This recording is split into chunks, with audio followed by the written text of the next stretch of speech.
my mentors who were there, my couple of my seniors from NIT and a couple of my other mentors told me that, with the profile that I had, anything below 99.97 percentile would be pretty useless if I was dreaming top B school. The amalgamation of mock results with what was required, I think, was the recipe for my 100 percentile. Is you do not need to memorize formula, you do not need to memorize anything at all to crack an exam like CAT.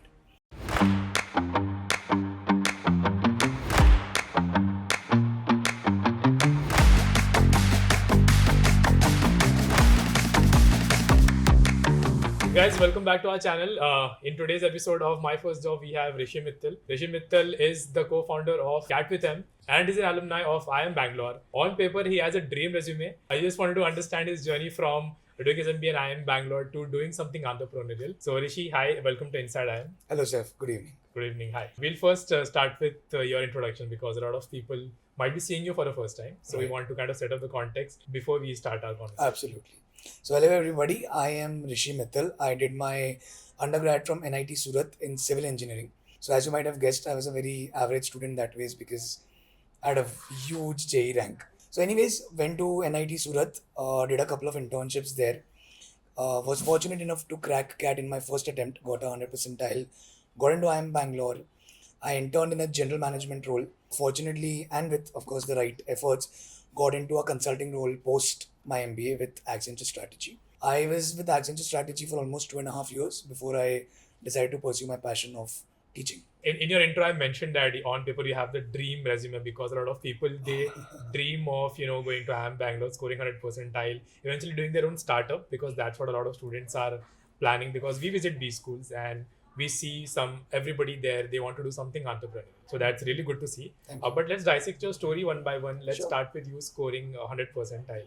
How did that happen? So I think the plan of doing CAT was somewhere always there because my dad is an MBA. So that was like the first inspiration all of us have, what our fathers have done.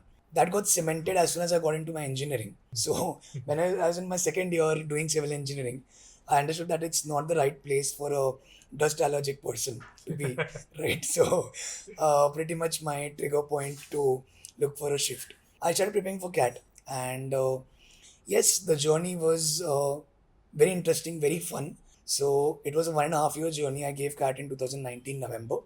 I started preparation around June of 2018. So first couple of months I was enrolled with a class and then the pace did not really match. So from January of 2019 to November, almost 11 months I was on my own with preparation. So yes, that was the journey of CAT with its own ups and downs. Just wanted to humanize your journey. So after your JE rank, how confident were you that you'll score 100 percentile in CAT? I know that was your goal initially, but during your prep, did you think that's a possibility? Yes. So of course, when I started the preparation, I was just another average Joe that you have, especially being defined by my JE rank, which was atrocious to be very honest. I was not very high on confidence when I started my preparation. Right. But my goal was very clear. This is something I want to do, and something which I've followed in my life is I'll do whatever best I can to my capabilities.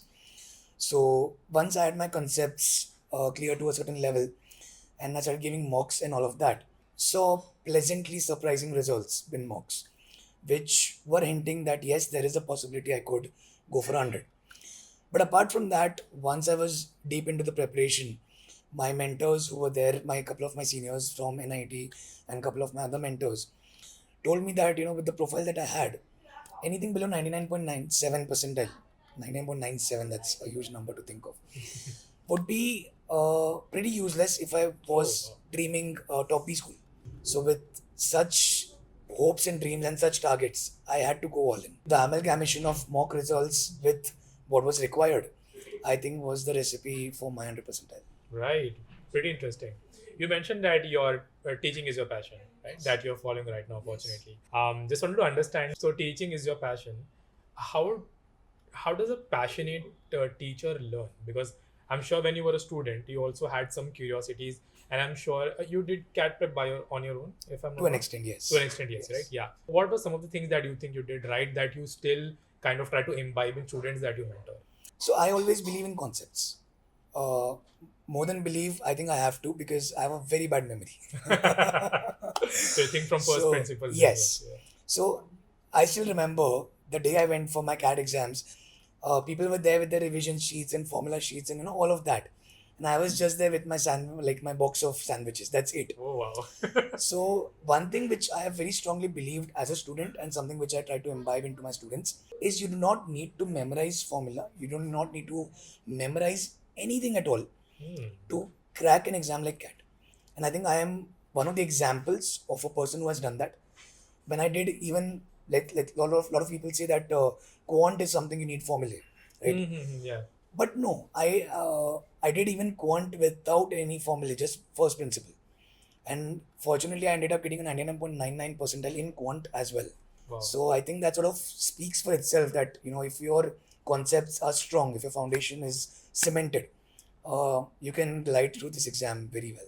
Before we dive deep into your career journey, just wanted to understand how your CAT journey was. If you can run us through so Of that course. we get a flavor of how you experienced it as students. Okay, so as I said, I was any other average Joe with a dream going for an exam. So in our time, CAT used to be of 300 marks, which now is 200 marks, Okay. right? My first mock I still remember, which I gave, I got 103 marks out of 300, 103, which is average, not an amazing score, nothing wowing, right?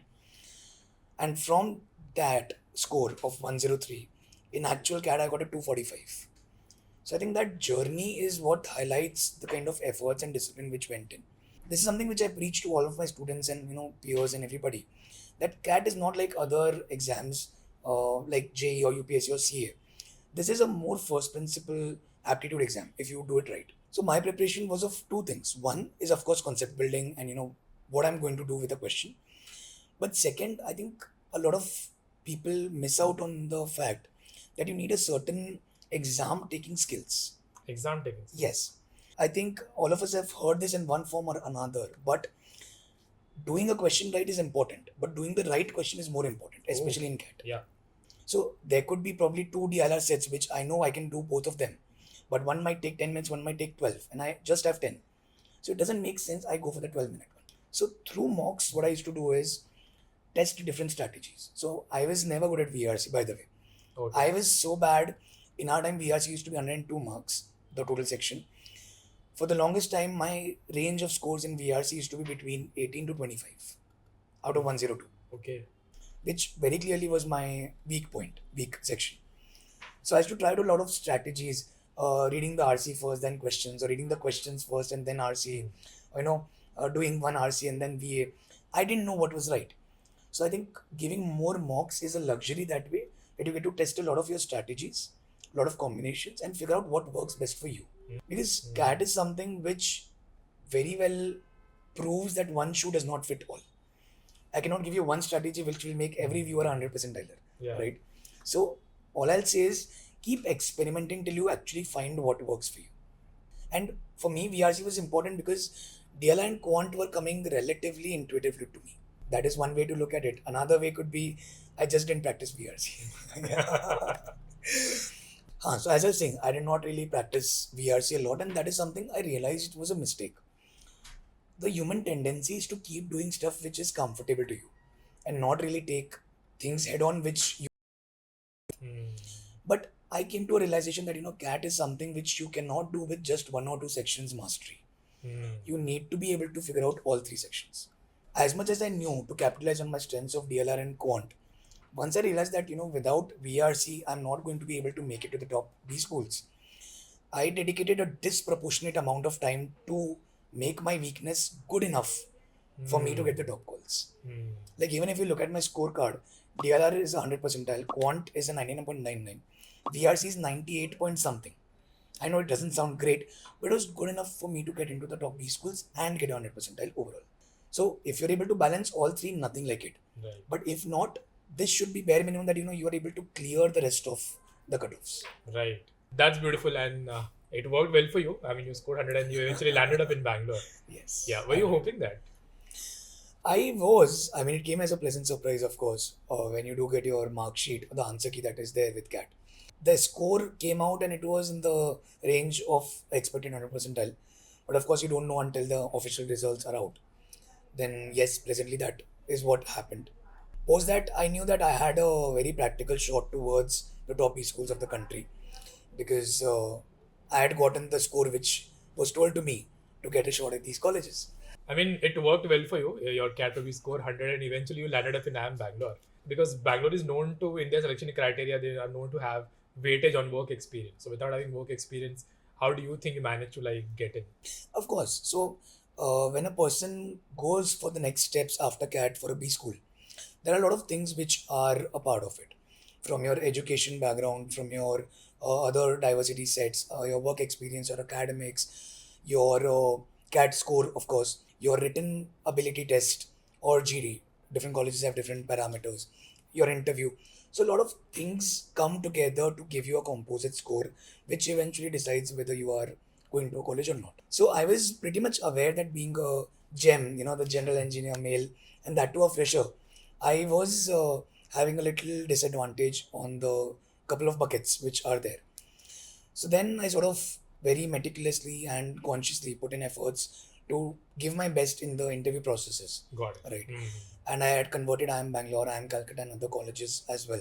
I would definitely say that the batch profile of my batch at IIM Bangalore was definitely skewed towards work experience because that's what they look for.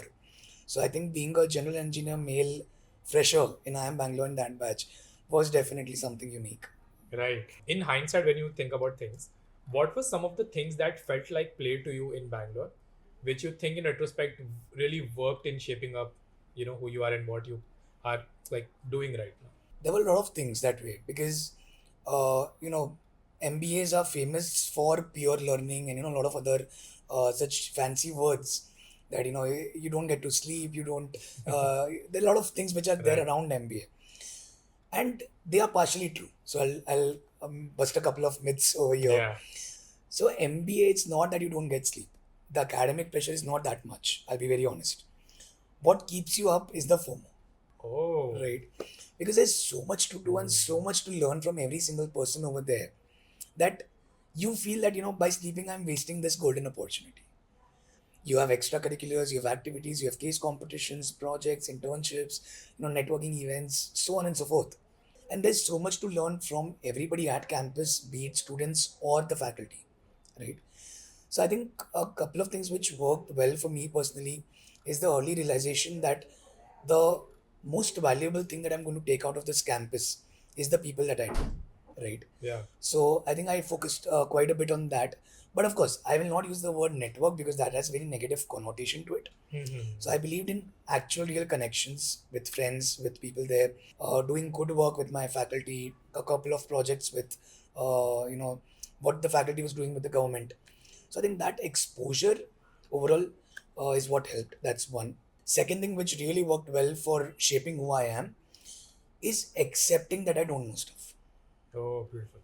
A lot of people go with a glass full kind of a persona. I knew that being a fresher, that I'm going there will definitely be a lot of things to learn from every single person who's coming there, be it a fresher or non-fresher, right? My presentation making skills, PPT making skills were so bad. Like I am embarrassed to show you my first PPT that And I you were made. consultant. I became a Yeah. consultant after Yeah. that, Yeah. right? So I learned something as basic as you're making PPTs, something as basic as how to run an Excel sheet without using a mouse, you know. Mhm. From that to being able to present myself in a public setting. So I am a big time introvert. I cannot speak in front of lenses, in front of people, and all of that. Huh. But MBA sort of forces you to do that. Every week you have presentations in every subject. I was a case competition fanatic. So I've, again, fortunately enough, won quite a few case competitions. Now the only way to actually win case comps is to present it in front of a big crowd or a panel of stalwarts from the industry, Hmm. right? So I knew that being in a shell is not going to cut it for me. So these are a couple of things which really shaped my journey and made me who I am today. Becoming a consultant, is that also something that you picked up while you were doing these activities and going through things? Absolutely. So consulting is something I always had my eye on, to be honest. And because that is also something which is hyped when you Hmm. go to a B school. Previously in the interview that we are having, you mentioned that I had a perfect profile or something on Yeah. those lines. But let me tell you the reality. My profile was far from perfect. So in B schools, there's something called as summer internship programs, which is a mandatory thing that you need to do. In my summer internship, I went for a general management role again, which was a very good learning experience. It was sort of an internal consulting project in the company that I'd gone to, wherein they wanted to improve their customer satisfaction and sales records. So after the internship, even though I liked the role and what I did, it was sort of an internal consulting project, as I said. That made me sort of curious as to what actual consulting would be. If an internal consulting project was this exciting, how would actual consulting be? So of course, as any other person would do, I got in touch with a couple of alumni, a couple of my seniors who had done internships in consulting, so on and so forth, to understand the realities of consulting. What is actually good and what are the ground realities? What are the struggles of that? And at that point in time, I believe that the positives far exceeded the shortcomings of the portfolio. So I was pretty sure I want to do consulting. This was part one. Part two of the whole process of me choosing consulting was my case competitions. Okay. So as I told you, I was a case com fanatic. I just love to do case com, be it in supply chain, HR, finance, strategy, marketing, you name it. And I've done that, right? And that essentially gave me a very mellowed down taste of what a consulting project looks like. Understood. So that's where my inclination towards consulting became stronger. And lucky for me, having good case comms on your profile is an addition to getting into consulting. So that worked out well for me in the final placements. I really liked how you mentioned that you had kind of litmus tested consulting before actually getting into it, and eventually you liked doing that as well initially, right? Just curious to know one thing. Since you have experienced this and now you're also mentoring students, from your experience, I wanted to understand how much does one's personality line up with their career choices? One thing which I'd like to highlight is we are more malleable than we like to believe. But yes, when there are certain restrictions, like for example, somebody like me who has a dust allergy, I cannot do an on-ground, let's say, an operational manager role in the factory. I cannot do that because that's beyond my capabilities, right? A lot of people do not work well in teams, right? They're not as good a performer in a team setting. Then they go into sort of an individualistic role, something like a trading or an investor and so those kind of roles, right? Some people are purely introvert. They cannot even become an extrovert for the sake of it. So then I don't think consulting and IB would be the place for them. So barring a few restrictions, rest of it, I think anybody can do what they like. Okay. Wanted to fast forward a conversation from, Sure. IIM Bangalore to your consulting. You mentioned about how you litmus tested it. You did consulting for almost 2.5 years, what you say, right? Perfect. What are some other exit options probably you have seen people take? Like after consulting, probably let's just say they do it for 2 to 3 years or 2 to 5 years. And after that, what are some popular roles that they venture out into? Oh, that is a very good question because consulting gives you one of the best exit opportunities among other roles which are offered at a B school. Okay. How so? Because consulting as a role is as generic or as specific as it gets. For example, in the 2.5 years that I spent in consulting, I was a part of 8 industries. I worked into pharma, I worked into retail, into textile, into alcobev, government policy. So this gave me an insight into all different sorts of industries, how they work, what are the pros and cons of it. And not just the industry exposure. I also had functional exposure. For example, in pharma, I was working with manufacturing, right? In textile, I was working with manufacturing. Government policy, it was a policy project. Right. In energy, it was a tech project. So I got a very good exposure, very well-rounded exposure in terms of functions and industries. Now, this gave me the luxury to pivot my career into anything, let's say a marketing role, a product role, a finance role, anything. And whatever I'm saying, I've seen my colleagues take these roles as an exit from consulting. Well, that's very well put because that really gives probably the listeners a vantage point of how things look like after a certain point, and then probably it's safe to say that if they are really unsure about which career to get into, consulting is a good base to kind Absolutely. I think consulting, to put it a little negatively, would be another way to delay your decisions to commitment, which MBA is as well for a lot of people. Right. So consulting is, I think, in a similar fashion. After having all the functional exposure and working across 8 different sectors, how did then teaching happen? I know it was a burning passion for you somewhere in the back end, but Yes. then at which point did it kind of rise to the forefront and you finally decided to pursue it for a long time? So I come from a business family. My father, my uncles, my grandfathers, all of them have been businessmen. So my long-term goal was always doing something of my own. So that's about the business part of the entrepreneurship part of it. Coming to the teaching part, so there's a quote which I really stand by and something I've been, acting upon lately. That if there's something which you can do for free and still enjoy it, there's no better career than that. Now, why I say that? Mhm. Now, after my CAT in 2020, from 2020 to 2024, almost 4 years, I was mentoring students for CAT and VAT PI for free. I had a whole community, right? Over the past 4 years before I started doing teaching professionally, Mhm. I've mentored over 3,500 students Oh wow. for the process. Like, would you believe the batch which came in 2023-25? I have at least 50 students in every single B school in the country, Whoa. right? That's quite a testimony. Yes, so I Testimonial. was doing that for free because that's how much I enjoyed it. I would come back to my hotel room at night after a long day at work at 12 a.m., at 1 a.m., and I would still take a session for 1 hour when I had to report back to office at 8 a.m. That's what my passion with teaching was, right? Throughout my life, be it my brother, be it my friends, cousins, they're like, you have a knack for teaching. And this is something which I practice not only in my UG but even in IIM Bangalore. Mhm. So in IIM Bangalore, it's not possible that you study something on your own and you kill it. You have a group of friends, one person is good at something, other is good at something, you teach each other at the night before exam. Mhm. So that is something I used to enjoy. So these small tips and bits were just helping me build my career towards teaching. And before starting teaching as a profession, I did try my hand at a couple of other ideas, a couple of other ventures during my B school and after. Got it. But you never click something in the first go. Mhm. Lucky for me, teaching and entrepreneurship came together for me, and that's what I've been doing. Excellent. Okay, so in B schools, people really love the professor because they are professor of practice. They come from the industry, they teach back what they've learned. So as students, they understand and relate with them better. With you, I think you are doing kind of similar thing because you scored 100 by yourself with minimal supervision. And then you went to B school, you did consulting, and now you're coming back and teaching students to probably score the similar percentile or to improve their percentile. So what are some different things that you bring to the table? So when I started teaching, my only mindset was to be a mentor I never had, was to help aspirants navigate the potholes that I fell into, was to teach them the ways which I had to explore myself and learn. So that was my idea to begin with. So as I said, I didn't start off as a topper or anything of that sort. I figured out my way from 103 to 245, right?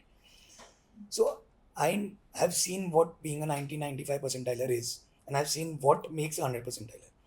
And that's the journey I intend to impart to my students. So I've incorporated something to start with, which is called SOTD, which is set of the day. Very simple. So I post one set every day for them to practice. Now this brings in a habit of consistency that even on the busiest of days, people are doing jobs, people are having college exams, all of that. Regardless of how busy you are, you can do one set. Hmm. So that brings in consistency. And that is something which is very important. Hmm. And if I do that for 2 to 3 months, then they pick it up and then they make a habit out of it. Very interesting. Because something which you have heard is 21 days of doing something makes a habit. So that's the idea behind SOTDs, right? Then I have my lectures wherein I teach everything from absolute basics. I don't expect a student coming to me with any prerequisite knowledge. Something as basic as the vertical axis on a graph is called y-axis and the horizontal is called x-axis. Even that is something I mentioned in my lectures. Right? I take it from that grassroots all the way to the cat level. What is Hmm. required? What things matter? What are the common mistakes which people do which you should avoid? How to avoid those mistakes? And this is something I cover in every single topic. Hmm. Right? As I told something prior as well, that I don't believe in more is better, right? Hmm. So I don't give a lot of homework for every topic. You would believe that a lot of homework will actually help students cement those concepts, but I don't Hmm. believe in that. I give very few homework sets, but something which I have selected personally, and I know every set is unique and it will teach something to the student. Wow. Even in less work from their end, they're able to get the maximum out of a topic. Right. Now, for something to do something like this, there has to be a lot of thought through effort from the mentor's end. That's what I put. Right. So that's the homework part of it. Then I've divided my course into two phases, phase one and phase two. Now, of course, as I said, CAT is a lot about concepts, but it's also about a lot about strategies, accuracy, and speed. But as you would agree, no strategy, accuracy, or speed works until you have concepts, right? Right. Right. So my phase one is all about concept building, wherein I gave around 275 practice sets in total. And once a student completes that, they go to phase two of mine. Now, phase two, I share very specific strategies, attempting strategy, how to select a set, which set to leave. Because in DLR, the sets are deceptively easy. You might find a set looking very simple, but it turns out to be a complete disaster when you attempt it. So, how to identify and navigate such landmines is something which is important. So, if you remember, something I said is doing question right is important, but in DLR specifically, doing the right question is Right. most important. So in my phase two, what I do is I do live solves. Now, what is a live solve? I will solve a new paper in front of my students, New paper. new paper of DLR. Now, what this will do is this will help them understand how to apply the theory which they learned in phase one, how to apply the strategies which I've taught them. Right. So I iteratively do that. Second, I do mock analysis with them. Now, what does mock analysis do? A mock which they have given, I will analyze with them together. Tell them what should have been the approach, what should have been the set selection order, what are the tricks which were there, what was the psychology of the paper setter, and how you should have navigated that. And once we do this iteratively 10, 20, 30 times, then it gets cemented and internalized. And this is my approach to DLR, that without having them memorize anything, just make them a natural at cracking DLR. So that's what I do. And the showstopper of my course, which I believe is something which I call a strategy playbook lecture. Okay. Now, what is a strategy playbook lecture? Strategy playbook is a 1.5 hour lecture which I take for a batch, which encompasses every single thing which I learned as an aspirant for DLR. From as basic as how to use the paper in the exam, when should or you should not use the calculator, what should be the set selection framework, and what is the psychology behind it. So, all of those things which I felt as an aspirant nobody was teaching, but I believe were important. If somebody had taught me sooner, I could have done better, right? So those are the things which I have encapsulated very, very meticulously to design this course, which can help any person gain confidence in DLR in less than 3 months. I know that's a bold statement, but I take that as surety. If a student follows everything that I'm giving, the way that I'm giving, within 3 months they'll be more confident in DLR. Rishi, it was a delight to talk to you. I didn't realize that it's been over an hour. I just lost the track of time. Really actionable insights. I love your emphasis on first principles. I love how you shared your journey, your rationale behind doing things, and the reason you did what you did. And eventually, I see you really enjoying what you're doing, and I really want our viewers to take this energy back and do something um, with this energy in their own ways. On a parting note, do you have any piece of advice? I know it's a very general question, Yes. but still, if you have to like hammer one point home, what would that be? I think one thing which I strongly believe in and I've practiced, and I would tell everybody, be it a CAD aspirant, be it a professional, anybody who can practice this, is don't let your life and personality be only defined by your primary thing at hand. If you're a student, don't let it be defined only by studies. If you're a professional, don't let it be defined only by a job. Keep those passions, keep those hobbies, keep those things which excite you alive. Don't let them die, because they may or may not turn into an opportunity or a career, but those are the things which make you you. So I kept teaching without any plan of becoming a teacher, right? But that's something I enjoyed. I with the schedule that I had at consulting, with the schedule that I had at my B school, I always played chess. I always traded stock market. I always taught. So I really recommend people to keep these things alive, to make life more exciting and to have things to look forward to in your day. That's beautiful. Thank you so much for doing this with Thank you. us. Guys, if you like this episode, please do let us know in the comments below. Also, if you have any questions that you want to ask Rishi directly, please comment down below. We'll make sure that they get answered. Also, guys, there's a link in the description that will take you to Cat with M's homepage. So you can check that out and check the courses that they offer. So please do check that out. Meanwhile, this is Seth from Team Inside IIM signing off.